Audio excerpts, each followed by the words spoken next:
शीत पित्त या फिर पित्ती उछलना, दाफड़ हो जाना, ददोरे निकल जाना या फिर चकते हो जाना, ये आम समस्या होती है बहुत सारे लोगों के साथ में। ये अपने आप बनते हैं और अपने आप ठीक हो जाते हैं। लेकिन आज की जो जानकारी मैं आपके साथ लेके आई हूँ, इससे आपको 100% आराम मिलेगा और शीत पित्त आपको कितना ही परेशान कर रहा था, उससे आपको निजात मिलेगी। हम बात करते हैं हमारे वीडियो के अंदर रीजन की, रेमेडी की और रिमूव की। तो सबसे पहले रीजन जानते हैं।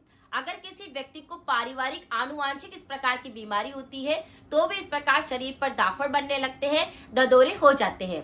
कई व्यक्ति ऐसे होते हैं जिनको की एलर्जी होती है, जैसे कि धूल मिट्टी से एलर्जी हो सकती है। सर्दी के मौसम में और बारिश आने से पहले इस प्रकार की बीमारी सबसे ज्यादा होने लगती है। इसके अंदर व्यक्ति को बहुत ज्यादा खुजली चलती है और लाल लाल चकते होकर के उनमें सूजन आ जाती है, उभर जाते हैं और पूरे स्किन के ऊपर फैलने लगते हैं। कई बार अचानक बन जाते हैं और अचानक ही अपने आप सही हो जाते हैं। लेकिन इस समस्या को बिल्कुल कम नहीं समझना है, ये आगे बढ़कर और गंभीर समस्या का रूप भी ले लेती है। इसके अंदर बहुत ज्यादा खुजली चलती है, जिसके कारण रोगी बहुत ज्यादा परेशान रहता है। शीत पित्त से ही हमें समझ जाना चाहिए कि अगर किसी व्यक्ति के अंदर शीत यानी कि कोल्ड कफ की समस्या ज्यादा बढ़ रही है और पित्त की समस्या भी साथ में ही ज्यादा बढ़ रही है, दोनों का बैलेंस सही ढंग से नहीं हो रहा है, इसी का मतलब यह है कि शीत पित्त बढ़ रहा है। शीत पित्त के अंदर ही इस बीमारी को हम समझ सकते हैं। अगर किसी व्यक्ति के कफ दोष और साथ में ही पित्त दोष दोनों ही अगर असंतुलित हो गया है तो ये बीमारी बढ़ने लगती है। बीमारी के लिए हम यहाँ पर 2 उपाय करेंगे और दोनों ही रेमेडी काफी ज्यादा यूजफुल है। पहली ऐसी कि अगर किसी व्यक्ति को बार बार ऐसे खुजली हो रही है और ददोरे निकल रहे हैं, सूजन आ गई है, तो वहां पर आप एक ऐसा उपाय लगाए जिससे कि आपके तुरंत ही उसमें खुजली कम हो, सूजन कम हो जाए और वहां पर लाल लाल निशान भी ना पड़े। दूसरा उपाय ऐसा है जो जड़ से उस बीमारी को सही करे, आपके शरीर के अंदर जाकर के काम करना शुरू करे। तो इस प्रकार से हम यहाँ पर 2 तरह की रेमेडी को जारी उपाय हम कर रहे हैं, उसको सबसे पहले देखेंगे। जैसे ही किसी व्यक्ति को दाफड़ बनना शुरू होता है, ददोरे बनना शुरू होता है, आप इस प्रकार का मिश्रण बनाकर लगाए। तो यहाँ पर हमें 3 चीजों की आवश्यकता है। टी ट्री ऑयल की आवश्यकता रहेगी, कोकोनट ऑयल की आवश्यकता रहेगी और कपूर की आवश्यकता रहेगी। इन तीनों चीजों को मिक्स कर अगर किसी व्यक्ति के दाफड़ निकल रहे हैं तो इसका मिश्रण लगाते ही तुरंत शरीर पे जो खुजली चल रही है, दाफड़ बन रहे हैं, ददोरे निकलने लगे हैं, उसमें काफी आराम आ जाएगा। तो चलिए इस मिश्रण को कैसे बनाना है। यहाँ पर सबसे पहले कोकोनट ऑयल लेना है, जो बिल्कुल नेचुरल ऑयल होना चाहिए।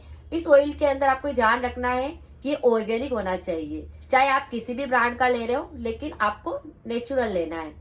इसके बाद इस कोकोनट ऑयल के अंदर हम 2 या 3 कपूर की टिक्कियां मिक्स कर देंगे।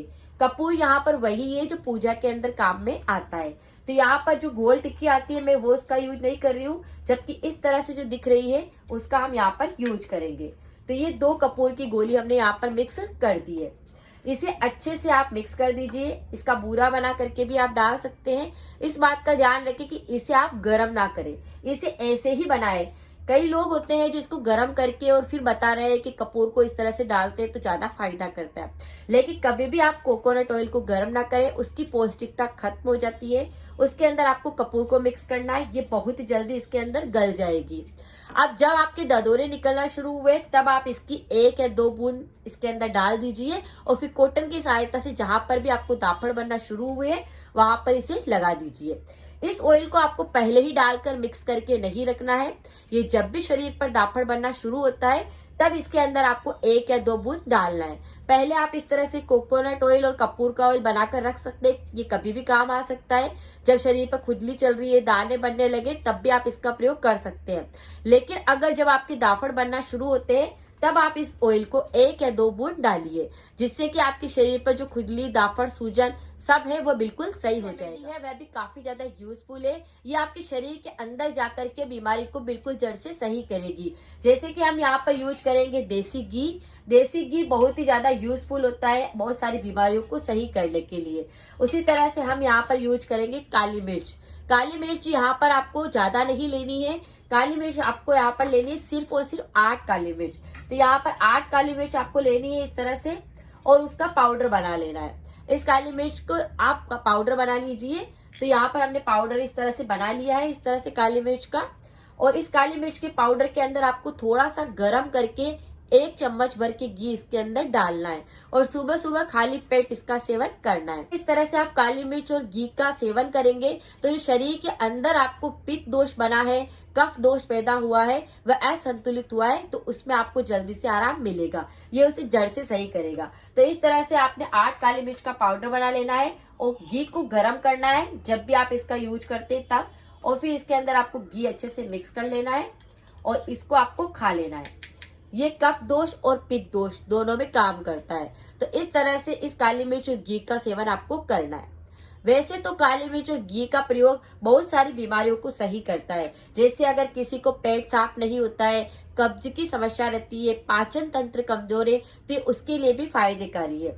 अगर किसी को माइग्रेन की समस्या है तो भी इसका प्रयोग कर सकते हैं। लेकिन अगर आपको बहुत ही ज्यादा इस तरह से ददोरे निकल रहे हैं तो इसका बिल्कुल नेचुरल तरीके से प्रयोग करिए, आपके ददोरे बनना जड़ से साफ हो जाएंगे। इस तरह से दोनों रेमेडी काम करेगी, लेकिन कुछ चीजों को आप जरूर रिमूव करें। अगर आपको शीत पित्त निकलता है, ददोरे बनते हैं, तो आपको इस तरह से खट्टी चीजों का सेवन नहीं करना है। जैसे आपको अचार नहीं खाना है, दही का प्रयोग बिल्कुल नहीं करना है, इमली का प्रयोग बिल्कुल नहीं करना है, क्योंकि उनके अंदर बहुत ज्यादा खटाई होती है। तो अगर आपके शरीर के अंदर कफ और पित्त दोष दोनों ज्यादा असंतुलित हो चुके हैं तो इस तरह से खट्टी चीजों का सेवन नहीं करना है। जानकारी कुछ यूजफुल रही है तो सभी के साथ शेयर करना ना भूले। मिलते हैं फिर नेक्स्ट जानकारी के साथ में। Thank you so much.